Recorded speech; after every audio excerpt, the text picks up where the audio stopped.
Hi everyone, welcome to Curious Code.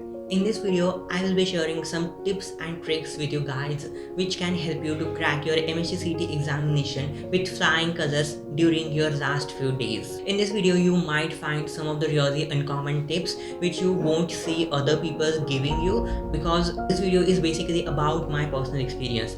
I will be sharing the things that have worked for me and things that have worked against me. So it was my duty to share that thing with you guys so that you guys can generate the maximum output on your examination day, but it's all your choice at the end. So I would recommend you guys to watch this video till the end, and at the end, if you find this video useful, then do share it with all the people that you have around you, all the students who will be appearing for MHT-CET in upcoming few days. Also, don't forget to like the video and subscribe to the channel. Now let's start with the video. So as per the thumbnail, in this video I will be sharing the last 30 days strategy with you guys for your MHT-CET examination so that you can generate your maximum results on your exam day. So these 30 days I am dividing them into two slots. The first slot contains first 15 days and the second slot contains the last 15 days. So first of all, let's have a look at what you have to do during your first 15 days. Since you have just appeared for your board examinations and many months have passed after that, so I'm assuming that you are well aware about your syllabus, you are familiar with it, and you have at least gone through your entire syllabus for once. So at this stage I would like to tell you guys, stop bothering too much about your incomplete syllabus. I know still there will be thousands of students who will have complaints like, I haven't covered this much of topics, I still have to do this, I still can't solve problem from these topics, I need to revise them, I'm not confident about the theory and all. If you guys don't know that, always there are so many students in this category. There are always thousands of students who are not confident about syllabus. And trust me guys, if you keep bothering too much about your incomplete syllabus, this will only keep you pulling back. This won't help you because in this last 30 days there are rarely any chances that you will be able to cover all of your leftover syllabus, and there will always be a gap that you would always like to fill. Completing your syllabus won't help you much, but the thing that you need to focus on during these last 15 days is to solve more and more questions. So this is my first advice. During this first 15 days you need to focus more and more on solving questions. Ideally, I would recommend you guys to solve 50 questions per subject during these first 15 days. And again, I am quoting guys, nothing can help you as much as solving questions can help. At this stage, even if you complete your syllabus, even if you rush behind so many things, nothing can help you as much as solving questions. So your entire focus needs to go on solving more and more questions. Only questions can save you during these last days. So ideally, you need to solve 150 questions per day. And if I talk about a particular day, I would advise you guys to schedule your day in some way that in the first half of your day you will be solving your questions, and you can have the rest of your day, means second half of your day, to evaluate these questions or to clear your doubts from these questions, go through all the questions that you have solved and build a grip over them, and also to revise some of the topics that you would like to revise from your covered syllabus. And one more very uncommon advice that I would like to give you guys is to keep a daily report of your performance for these 30 days. What you essentially have to do is keep a notebook, write a date on top of it, and write all that you have done throughout the day, like number of questions you have solved, how many of the questions were correct, how many were incorrect, what were the kind of questions that you couldn't solve, what were the things that you found new and you didn't know earlier. Basically, this is a report of your daily performance. In this report, you will be adding what you did today and what you have to do tomorrow.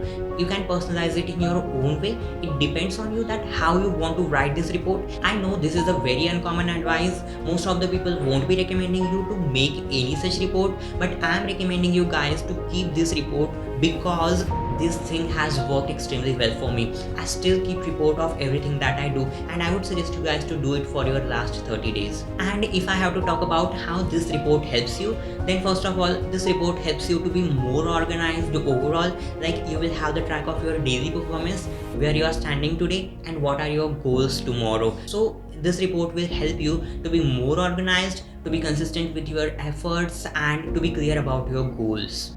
So till now we have spoken enough about the first 15 days. Now we are moving on to the last 15 days before our examination. And what you essentially have to do during these last 15 days is to solve more and more question papers. Please pay attention to the word question paper. I'm not talking about just questions, but here you have to solve question papers.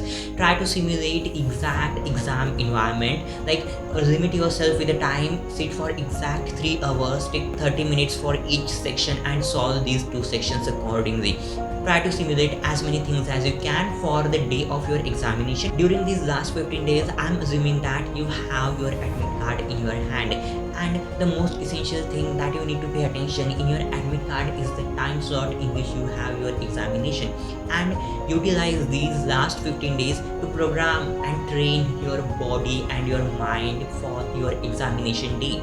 And for that, what you have to essentially do is to simulate your examination scenario, like whatever the situation you might be facing on the day of your examination.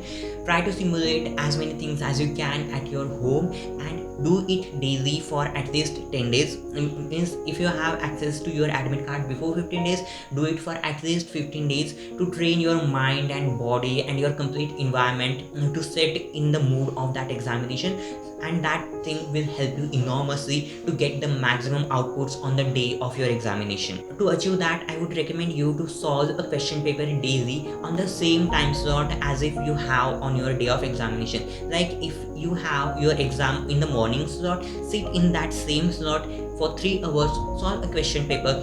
Even restrict your timings, like 90 minutes for section 1 and rest of the 90 minutes for section 2, so that you won't face any difficulty on the day of your examination. Try to simulate most of the things that you can. If you have access to a desktop or laptop, try to solve question papers on them so that you can get a better practice of solving question paper in online mode. Before my JEE Mains examination, I had my examination in January and I was doing it for entire December. Throughout the December, my focus was only on solving more and more question papers. I used to sit strictly for 3 hours daily and used to solve question papers, and I guess this is the only thing that has worked best for me to get at least decent marks, which made me into NIT Nagpur. In the first part of video, I have told you guys to keep a daily report of whatever things you have done, and I would recommend you to continue that habit even here. Continue with the report daily even during these last 15 days.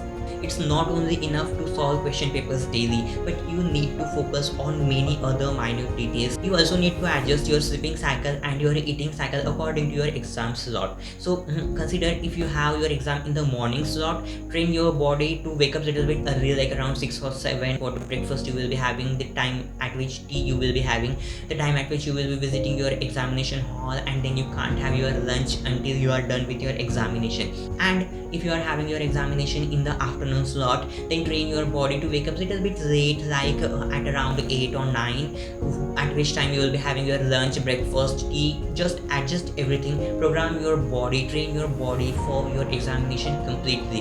Focus on each and every minute detail. And in case you have an evening exam slot and you have a daily habit of taking nap during this time, this habit can prove dangerous for your examination, because if you have daily habit of sleeping in the noon, then obviously even on the day of examination your brain wants that sleep, wants that rest, and if you can't get that sleep, it can affect your performance even without you knowing it. If you feel this advice is silly, I'm sorry, but these are the only things that work so much. These are the only tiny things that create difference between an ordinary student and a topper. So if in case you want to achieve the maximum output, do follow these habits and let me know in the comment section how you felt about the video, the things that you liked or disliked. Do let me know everything in the comment section. Thanks for watching. See you in the next video.